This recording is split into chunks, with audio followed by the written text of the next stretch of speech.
நீங்கள் மாதம் 1000 ரூபா சேமிச்சா 10 வருஷத்தில் லட்சங்கள் ஆகும்னு சொன்னால் நம்புவீங்களா? அதுக்கான ஒரு சிம்பிள் இன்வெஸ்ட்மெண்ட் மெத்தட் தான் எஸ்ஐபி. இந்த வீடியோவில் எஸ்ஐபினா என்ன, எப்படி வேலை செய்யுது, பிகினர்ஸ்க்கு எப்படி ஸ்டார்ட் பண்ணலாம், எல்லாத்தையும் பார்க்கலாம் வாங்க. இது நம்ம தமிழ்வெல் இன்ஸ்டிடியூட். இதை சப்ஸ்கிரைப் பண்ணாதவங்களாம் சப்ஸ்கிரைப் பண்ணிக்கோங்க, பெல் பட்டனை கிளிக் பண்ணிக்கோங்க. அப்போ தான் நம்ம போடுற வீடியோஸ் எல்லாம் உங்களுக்கு உடனுக்குடன் வந்து சேரும். ஓகே, எஸ்ஐபினா என்ன? எஸ்ஐபினா சிஸ்டமேட்டிக் இன்வெஸ்ட்மெண்ட் பிளான். இது மியூச்சுவல் ஃபண்டில் மாதம் ஒரு ஃபிக்ஸட் அமௌண்ட் இன்வெஸ்ட் பண்ணுற மெத்தட். உதாரணமாக சொல்லணும்னா மாதம் 500 ரூபாய், 1000 ரூபாய் அல்லது 5000 ரூபாய் போன்ற தொகையை ஆட்டோமேட்டிக்காக இன்வெஸ்ட் செய்யலாம். சிம்பிளாக சொல்லணும்னா பேங்க் ஆர்டி மாதிரி தான் எஸ்ஐபி. ஆனால் இது மியூச்சுவல் ஃபண்டில் இன்வெஸ்ட் பண்ணுறது.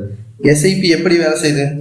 எஸ்ஐபியில் மாதம் மணி இன்வெஸ்ட் பண்ணும்போது மார்க்கெட் ப்ரைஸ் குறையும் போதும் அதிகமாகவும் யூனிட்ஸ் வாங்குவோம்.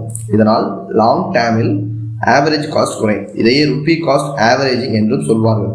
ஒரு எக்ஸாம்பிள் அவங்க சொல்லணும்னா, நீங்கள் மாதம் 1000 ரூபாய் எஸ்ஐபி ஸ்டார்ட் பண்ணுறீங்கன்னு வச்சுக்கலாம். வருடத்திற்கு 12000 ரூபாய் இன்வெஸ்ட் பண்ணுறோம் 10 வருஷம். மொத்த அமௌண்ட் வந்து 1,20,000 ரூபா தான் இன்வெஸ்ட் பண்ணுவீங்க. ஆனால் ஆவரேஜ் 12% ரிட்டர்ன் வந்தால் அது சுமார் 2 லட்சத்துக்கு மேலும் ஆகலாம். எஸ்ஐபியோட அட்வான்டேஜஸ் என்னன்னா, எஸ்ஐபிக்கு முக்கியமாக 3 அட்வான்டேஜ் சொல்லலாம். ஸ்மால் அமௌண்ட்டில் ஸ்டார்ட் பண்ணலாம், மார்க்கெட் டைமிங்ஸ் தேவையில்லை, லாங் டேர்மில் வெல்த் பில்ட் செய்ய உதவும். எஸ்ஐபி எப்படி ஸ்டார்ட் பண்ணலாம்? எஸ்ஐபி ஸ்டார்ட் பண்ண மிகவும் ஈஸி. ஜெரோதா, க்ரோப், அப்ஸ்டாக்ஸ் போன்ற ஆப்பில் மியூச்சுவல் ஃபண்ட் செலக்ட் பண்ணி மந்த்லி எஸ்ஐபி ஸ்டார்ட் பண்ணலாம். 500 கூட ஸ்டார்ட் பண்ணலாம். நீங்கள் இன்வெஸ்ட்மெண்ட் ஜேர்னி ஸ்டார்ட் பண்ணணும்னு நினச்சிங்கன்னா எஸ்ஐபி ஒரு நல்ல ஸ்டார்டிங் பாயிண்ட். ஃபினான்ஸ் மற்றும் வெல்த் பில்ட் பற்றி மேலும் தெரிந்து கொள்ள இந்த சேனலை சப்ஸ்கிரைப் பண்ணுங்கள். இது நம்ம தமிழ்வெல் இன்ஸ்டிடியூட். தேங்க்யூ ஃபார் வாட்சிங்.